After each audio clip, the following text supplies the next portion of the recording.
Hi ನಮಸ್ತೆ ಎಲ್ಲರಿಗೂ ಮಧುರಾ ಚಾನಲ್ಗೆ ಸ್ವಾಗತ. ಇವತ್ತೊಂದು ಸೂಪರ್ ಆಗಿರುವಂತಹ ಚಳಿಗಾಲಕ್ಕೆ ಕಾರ್ಕಾರವಾಗಿರುವಂತಹ ಒಂದು ಆಂಧ್ರ ಶೈಲಿಯ ರಸಂ ರೆಸಿಪಿಯನ್ನು ನಿಮ್ಮ ಜೊತೆ ಶೇರ್ ಮಾಡ್ತಾ ಇದ್ದೇನೆ. ಬನ್ನಿ ನೋಡೋಣ ಹೇಗೆ ಮಾಡೋದಂತ. ಮೊದಲಿಗೆ ನಾನಿಲ್ಲಿ ಒಂದು ಕುಕ್ಕರ್ಗೆ ಈ ಕಪ್ಪಲ್ಲಿ ಅರ್ಧ ಕಪ್ ಆಗುವಷ್ಟು ತೊಗರಿಬೇಳೆಯನ್ನು ಚೆನ್ನಾಗಿ ತೊಳೆದ್ಬಿಟ್ಟು ಸೇರಿಸ್ಕೊಂಡಿದ್ದೇನೆ.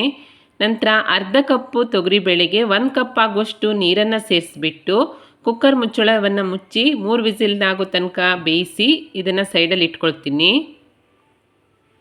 ಸ್ಟವ್ ಮೇಲೆ ಒಂದು ಪಾತ್ರೆ ಇಟ್ಕೊಂಡು ಇದಕ್ಕೆ ಒಂದು 3 ಟೇಬಲ್ ಸ್ಪೂನ್ ಆಗುವಷ್ಟು ಎಣ್ಣೆಯನ್ನು ಸೇರಿಸ್ಕೊಳ್ತಾ ಇದ್ದೇನೆ. ಎಣ್ಣೆ ಚೆನ್ನಾಗಿ ಕಾದ ನಂತರ ಸ್ವಲ್ಪ ಸಾಸಿವೆ, ಒಂದು 3 ಒಣಮೆಣಸು, ಸ್ವಲ್ಪ ಇಂಗು,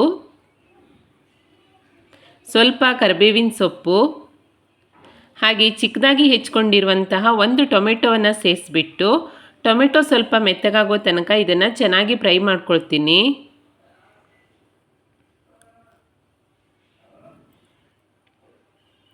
ನೋಡಿ, ಇವಾಗ ಟೊಮೆಟೊ ಮೆತ್ತಗಾಗಿದೆ. ಇದಕ್ಕೆ ನಾನು ಒಂದು 1/4 ಟೇಬಲ್ ಸ್ಪೂನ್ ಆಗುವಷ್ಟು ಅರಿಶಿಣ ಹಾಗೆ ಒಂದು ಅರ್ಧ ಕಪ್ ಆಗುವಷ್ಟು ಹುಣಸೆ ಹಣ್ಣಿನ ರಸವನ್ನು ಸೇರಿಸ್ಕೊಳ್ತೀನಿ.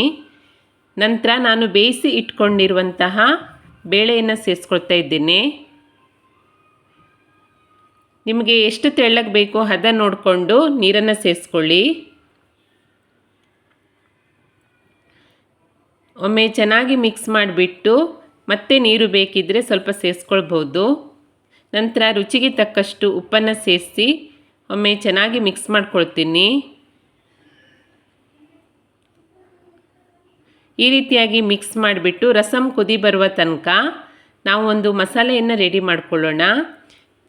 ನಾನಿಲ್ಲಿ ಒಂದು ಮಿಕ್ಸಿ ಪಾತ್ರೆಗೆ 1 ಟೇಬಲ್ ಸ್ಪೂನ್ ಆಗುವಷ್ಟು ಜೀರಿಗೆ, 1 ಟೇಬಲ್ ಸ್ಪೂನ್ ಆಗುವಷ್ಟು ಕಾಳುಮೆಣಸು, 1 ಹಸಿಮೆಣಸನ್ನು ಕಟ್ ಮಾಡಿ ಸೇರಿಸ್ಕೊಳ್ತೀನಿ. ಖಾರ ಜಾಸ್ತಿ ಬೇಕಿದ್ದರೆ ಜಾಸ್ತಿ ಸೇರಿಸ್ಕೊಳ್ಳಿ.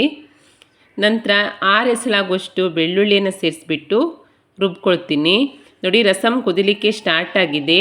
ಈಗ ರುಬ್ಕೊಂಡಿರುವಂತಹ ಮಸಾಲ ಪೌಡ್ರನ್ನ ಇದಕ್ಕೆ ಸೇರಿಸ್ಕೊಳ್ತೀನಿ. ನಂತರ ಒಮ್ಮೆ ಚೆನ್ನಾಗಿ ಮಿಕ್ಸ್ ಮಾಡಿಕೊಂಡು ಉಪ್ಪಿನ ಹದವನ್ನು ನೋಡ್ಕೊಳ್ಬೇಕು. ಉಪ್ಪು ಬೇಕಿದ್ದರೆ ಮತ್ತೆ ಸೇರಿಸ್ಕೊಳ್ಬೋದು.